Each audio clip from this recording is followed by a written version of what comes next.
मुलुगनां मेल खुंफैनायखौ जों नुनो मोनदों आरो बेयावनो गोबां माखासे आं बे फारिलायाव नुनो मोनदों दि 14निफ्राय जानानै 16सिम माने गोबां बादायलायनाय बा खन्थाइ आवरायनाय बा कुइज कम्पिटिशन बाथ्रा बादायलायनाय आरो माखासे फावथिना दिन्थिलायनाय गोदान मेथाइ बा खुगा मेथाइ बा बैसागो मेथाइ बा मोसालायनाय बादायलायनायखौ बेयाव खुंफुंनायखौ नुनो मोनदों आरो बे मोनसे माने जोंनि थाखाय बिराद मोजां हाबाफारि मानो होनबाथाय जोङो बे फरायसालिनिफ्रायनो गावखौ सासे माने मोजां साहसगोरा सुबुं महरै गायसननायनि खाबु बा फिल्डखौ जोङो बेफोरबायदि आयदानिफ्राय जों मोननो हायो मोनसे फरायसालियाव जोङो बेफोरबायदि मिटिं खुंनायनि गेजेरजों जोङो मा खालामनो हायो गावनि टेलेन्टखौ जोङो देखायनो खाबु मोनो नङाब्ला जों मा जाहैयो गोजौ लेभेलाव थांनानै बा कलेज लेभेलाव थांनानै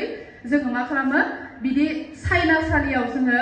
ओंथिनानै बाथ्रा बुंनो हानाय गोहोआनो जोंनाव फैया जोबोद माने खमफिनाय फैयो आरो अब्ला बे जोंनि थाखाय मोनसे मोजां मोनसे बियो थांखि आरो मानो होनबा जोङो उन्दै समनिफ्रायनो जुदि मोनसे सायनासालियाव जोङो ओंथिनानै जुदि बाथ्रा दान्थेलायनाय बादायलायनो हायोबा बा मोनसे मोसानाय जुदि जोङो बादायलायनो हायोबाथाय जोंनाव मा फैगोन जोंनाव साहस फैगोन आरो बे साहसानो जोंखौ मा खालामगोन इयुन समाव जोंनि जे थांखि होसोनायाव जोंखौ खामानि होगोन आरो बेखायनो जोङो जेब्लाबो बेफोरबायदि खाबुफोरखौ नोंसोर नागारनो नाङा मानो होनबाथाय जोङो सानना लायो उन्दै समाव फरायसाफोराव जों बयबो साननाय फैयोना आङो मोनसे मेथाइ खनोबा बिजानि आंनि मेथाइआ मोजाङानो जानाय नङा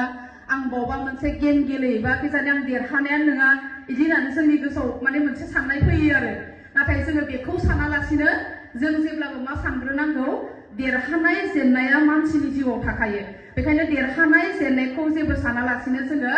मोनफ्रोमबो जोंनि बेफोरबायदि आयदायाव जोङो बाहागो लानायासो जोंनि देरसिन बाहागो लायोबासो जों मा खालामनो हायो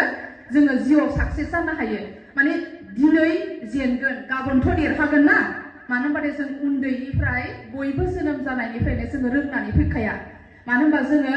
जोनोम जानायनि उननिफ्रायसो जोङो लासै लासै जोङो न'खरनिफ्राय जोङो बिमा बिफानि न'खरनिफ्राय जोङो गासै गियानखौ जों बुथुमना लानो हायो आरो दिनै थांनोबाथाय जोंनो मा नांगोन जोंनो सोलोंथाइ नांगोन मानो होनबा जों सोलोंथाइनि गेजेरजोंसो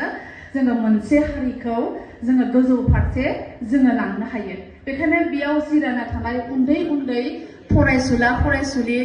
उन्दै उन्दै अनजालुमोनखौ आं बेखौनो खावलायनो लुगैयोदि जोङो जुदि हारिखौ जुदि मोजां खालामनो गोनां जायोबा जों फार्स्टआव जों मा जानांगोन निजे मोजां जानांगोन ना गाव मोजां जानांगोन ना जोङो गाव मोजां जायोबासो जों मा खालामनो हागोन मोनसे समाजखौ फोसाबनो हागोन जोङो हारिखौ गोजौआव दैखांलांनो हागोन बेखायनो जोंनि मेन टारगेटआ मेन थांखिया मा जाग्रोनांगोन आं गावखौ माबोरै मोजां खालामनो बा आं माबोरैहाय सोलोंथाइ लानानै आङो निजेबो मोजां जागोन न'खरखौबो मोजां खालामगोन आरो गामिनि खाथि खाला ससाइटिखौबो आं मोजां खालामलांनो हागोन बे बाथ्राखौ जोङो जेब्लाबो साननांगौ आरो बेखायनो उन्दै उन्दै बेयाव जिरायना थानाय उन्दै उन्दै फरायसाफोरखौ आं बेखौनो खावलायनो लुगैयो जाहाथे जोङो मा जानांगौ जोंनि फोरोंगिरिया जाबाय गिबि फोरोंगिरिया जाबाय जोंनि बिमा बिफाया जोंखौ मोजां गियान बोसोन होनानै जोंखौ फरायसालियाव दैथायहरो आरो फरायसालियाव दैथायहरनाय लोगो लोगोनो जोंनि नैथि फोरोंगिरि बा नैथि गुरुआ जाबाय जोंनि टिचारफोर जाय टिचारफोरा जोंखौ जेब्लाबो जिउनि लामा हान्थिनायाव जोंखौ थांना थानायाव जोंखौ मदद होयो जों फरायसालियाव फैनाय लोगो लोगोनो जोङो माबोरै फरायनांगौ माबोरै फरायोबाथाय जोङो गाव एग्जामाव पास जानो हागोन मोजां मोनसे इउनिभारसिटियाव मोजां मोनसे कलेजाव जोङो एडमिसन लानो हागोन बेफोर बाथ्राखौ जोङो फोरोंगिरि सारमोननिफ्राय जोङो मोनो आरो फोरोंगिरि सारमोना जेब्ला नोंसोरखौ स्कुलाव क्लास खालामोबा फरायसालियाव क्लास खालामाबा मालाबा नोंखौसो रायोना नंगौना मालाबा जोङो रोङाबाथाय नोंसोरखौ मालाबा रायो मालाबा बुनोबो हागौ अब्लाबो नोंसोर मा खालामनो नाङा फोरोंगिरि बा सार मेडाममोननि सायाव नोंसोरो गाज्रि मालाबाबो सानना लानो नाङा मानो होनबा बेफोर जोंखौ मानि थाखाय रायो जोंखौ मोजां जाथो होनानैसो जोंखौ रायो मोजां जाथो होनानैसो जोंखौ बुयो जेरै जोंनि बिमा बिफाया जोंखौ न'आव मोनसे दुस्थ' खालामबा जोंखौ रायगोन ना रायोना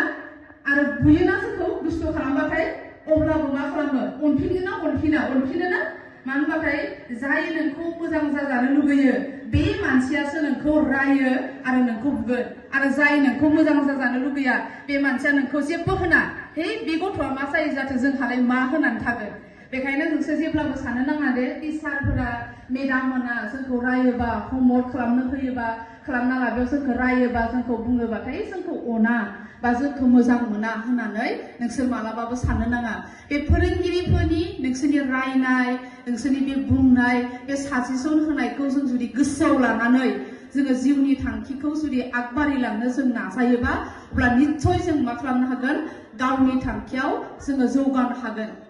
बेखायनो जोंनो मा खालामनांगौ जोंनो दा सोलोंथाइ लाग्रोनाया जोंनो गोनां आरो फरायसालियाव फैनाय लोगो लोगोनो जों मोनसे मा खालामनांगौ थांखिखौ जों लानांगौ जोङो माबोरैहाय फरायगोन जोङो दा नोंसोर मेट्रिक आनजाद फैगासिनो दंना दा मेट्रिक आनजादाव मोजां उथ्रिसार जानो थाखाय मोजां रिजाल्ट खालामनो थाखाय जों बेसेबां घन्टा फरायनांगोन बेसेबां जोङो रुटिन बानायना लानानै नोंसोर मा खालामनांगौ उन्दै उन्दै फरायसाफोरा फरायनांगौ आङो फुङाव बेसेबां घन्टा फरायगोन मोनाबिलियाव बेसेबां घन्टा फरायगोन बा फरायसालिनिफ्राय थांनानै आङो बेलासि समयाव दसे रेस्ट लानानै आं माबायदि फरायनांगोन बेखौ नोंसोर मा खालामनांगोन नोंसोर बेखौ साननानै नोंसोर लानांगोन मानो होनबाथाय दिनैनि जुगाव सोलोंथाइ गैयाबा माने जोङो थांना थानो जोबोद गोब्राब जादों मानो होनबा साख्रिनि खोथायाथ' बाद दोन मानो होनबा नों थांना थानो थाखायबो जोंनो मा नांगौ सोलोंथाइ नांगौ जादों मानो होनबा संसाराव ओरैबायदि टेक्न'लजिनि मुगा जानानै फैदों नों जुदि सोलोंथाइ गैयाबा सोलोंथाइ रोङाबा नोङो संसाराव थांना थानो थाखायबो माने जोबोद जोङो खस्थ'खौ जों नुनो मोन्दों मानो होनबा गासैबो कम्पिउटारनि जुग फैबाय नों बबेबा फैसा दिहुननो थांबाबो मायबा मोनसे थांबाबो नों मा खालामनांगोन नों रोंनांगोन आखर सिनाय मोननांगोन नोङो अब्लानो नोङो मा जागोन सोलोंथाइखौ लानो रोङाबाथाय नोङो थगायजागोन ना जाया थगायजायोना सोलोंथाइ गैयाबाथाय जोंखौ मा खालामगोन गुबुनाबो जोंखौ थगायनो चान्स मोनगोन बेखायनो जोङो सोलोंथाइखौ लायोबा बा गोरों गोरा जायोबाथाय जोंखौ रावबो थगायनो हानाय नङा मानो होनबा नों आखर सिनाय मोनो नोङो रोंखा राखा नोंनि सिगाङाव सोरबा नंखाय बाथ्रा बुंनानै फैबाबो मायबा लेटार लिरना लाना फैबाबो नों बेखौ फरायनानैनो माथो बेयाव बिदिसो लिरनाय दं होननानै गावनो नोङो मा खालामनो हागोन सांग्रां जानो हागोन बेखायनो जोंनो साकरिनि अनगायैबो थांना थानो थाखायबो जोंनो मा नांगौ दानि जुगाव जोंनो सोलोंथाइ नांगौ बबेबा कम्पानियाव मावनो थाखायबो बा माबा मोनसे जोङो रेस्टुरेन्टआव खामानि मावनो थाखायबो जोंनो सोलोंथाइ बा इडुकेसनखौ नांगोन बेबायदि आरो बेजोंनो लोगोसे जों मा खालामनांगौ सोलोंथाइजों लोगोसे जोङो आखल दानाय जोङो आखलखौबो जों दालांनांगोन जोङो फरायनायावल' जों गोरों जानानै नों जुदि गेदेरखौ नों सनमान खालामनो रोङाबा उन्दैखौ नोङो अननो रोङाब्ला अब्ला नोंनि सोलोंथाइ लानाया बियो मिनिंलेस बेखायनो जोङो उन्दै समनिफ्रायनो जोङो मा खालामनांगोन आखलखौबो दालांनांगोन जेरै बाथ्रायाव दङना औवाखौ गोरलैयाव जुदि फदबनो हायाबा बेखौ मा खालामनो हाया गोरा जायोबाथाय जोङो बेखौ मा खालामनो हाया फदबनो हाया आरो बेखायनो बे बाथ्रा मोनसे बुंनाय दङ आरो बेखायनो जों मा नांगोन उन्दै समनिफ्रायनो नोंसोरो आखल आखुफोरखौबो गामियाव जोङो माबोरैहाय जोङो रायलायनांगोन बा जोङो टिचारजों जों माबोरै रायलायनांगोन जों न'खरनि मानसिजों जों माबोरै रायलायनांगोन गामियाव जोङो माबोरै मिलायनानै थानांगोन बेखौबो जों मा खालामनांगोन जोङो सोलोंनानै जों लानो रोंनांगोन बेखायनो जोङो आखु दानायाबो जोंनि थाखाय जोबोद गोनांथार आरो बेनि अनगायैबो जों मा खालामनांगोन दा जों गावखौ हमथानाय जोङो मोनसे थांखियाव जुदि दावगानो गोनां जायोबा बा होसोनो गोनां जायो गावखौ हमथानाया जोबोद गोनांथार जों गोबां उन्दै फरायसुलिफोरखौ जों नुनो मोनोदि बिराद मोजाङै जों पास जानानै थांबाय हाई स्कुल लेभेलखौ जेब्ला जों कलेजाव एडमिसन लाफैनाय लोगो लोगो जों खुला बारहावाखौ मोनबाय अब्ला बारहावाखौ मोननाय लोगो लोगोनो जों मा खालामबाय गावखौ जोङो हमथाना लानो हायियाव मोजां फरायसाफोराबो जोङो गाज्रि जालांनायखौ जोङो नुनो मोनदों बेखायनो नोंसोर मा खालामनांगोन जेब्लाबो जोङो गाज्रि बेसाद जानाय बा गाज्रि खामानिफोरखौ जोङो बेनिफ्राय जोङो जानगारना थानो रोंनांगोन अब्ला बेखौ जानगारना थानो रोङोब्लाथाय जों मा खालामनांगोन जों गावनि गोसोखौ हमथानांगोन गावनि गोसोखौ हमथायोबासो जों मा खालामनो हागोन बे गाज्रि लोगोफोरनिफ्राय गाज्रि मुवा जानायनिफ्राय जोङो मा खालामनो हागोन गावखौ हमथानानै जोङो सासे मोजां मानसि जानो हागोन बेखायनो मोनसे थांखिखौ होसोनायाव बा सासे मानसि गेदेर जानाया एकदम गोरलै बाथ्रा नङा बेयाव जों बिराद सेक्रिफाइस खालामनो गोनां जायो गावखौ हमथानायनि गेजेरजों जोङो आगोलफ्रोमबो जोङो मा खालामनांगोन सानै बेखायनो एग्जामाव आं एबार खम नम्बर मोनबाय आं मानो खम नम्बर मोनखो होननानै गाबना थानो नाङा गाबनानै थायोबाथाय नों मा जागोन नों बिनिसाय बांसिन नोङो मा खालामनो हागोन उनाव नोङो खम नम्बर मोनगोन बेखायनो नों जेब्लाबो मा खालामनांगोन खम नम्बर मोनोबाबो आं एग्लायनि एग्जामाव खम नम्बर मोनबाय आं नेक्स्ट फैगौ एग्जामाव बिनिसाय आं बांसिन फरायनांगोन एबार आं जुदि 5 घन्टा फरायनायाव बेखिनि मोनदोंबा आङो नेक्स्टआव आं 6 घन्टा फरायनांगोन अब्ला 6 घन्टा फरायोब्लाथाय आङो बैखिनि नाम्बारखौ आं मा खालामनो हागोन लाखिनो हागोन होननानै नोंसोरनि गोसोआव जेब्लाबो बे साननाया फैनांगौ आरो जेब्लाबो उन्दै समनिफ्रायनो माने थांखि नोंसोर लानांगौ आरो बेखायनो होननाय दंना थांखि गैयै जिउआ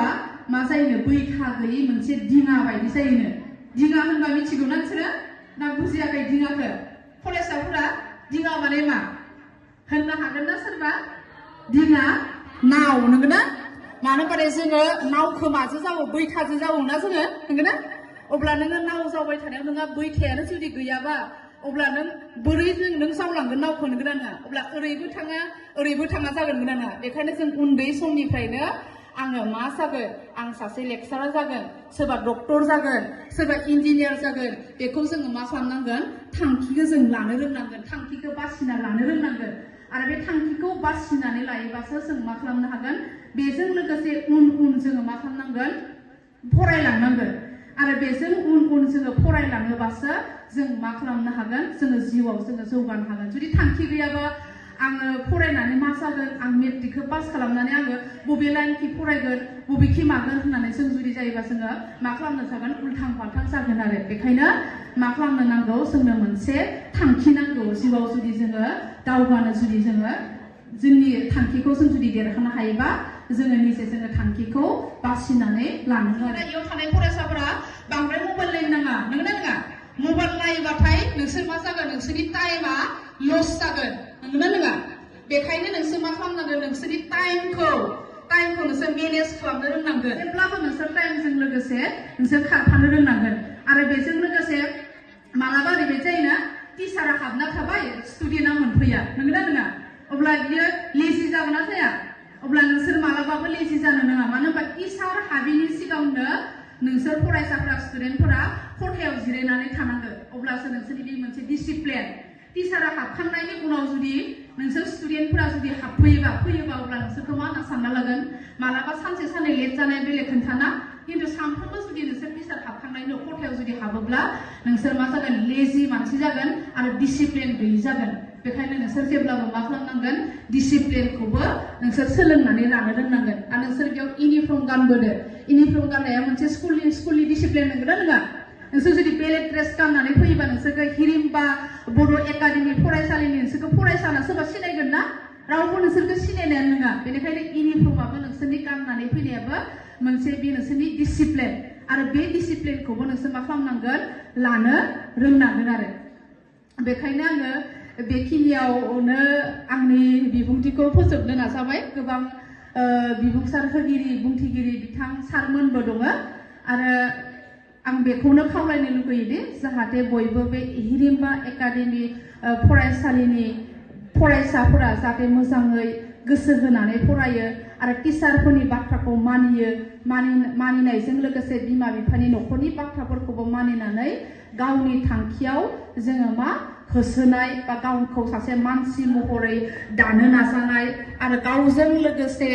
जोंनि खाथि खालानि समाजनि ससाइटिखौ मोजां खालामनो नाजानाय आरो हारिखौ मोजां खालामनो नाजानाय साननायखौ जाहाथे गोसोआव लानानै दावगायो बेखौनो आं अबंलावरि आनान गसाइनि सेराव आरज गाबनाय थाबाय आरो बेजोंनो लोगोसे आंनि बिबुंथिखौबो फोजोबनाय जाबाय गोजोन्थों।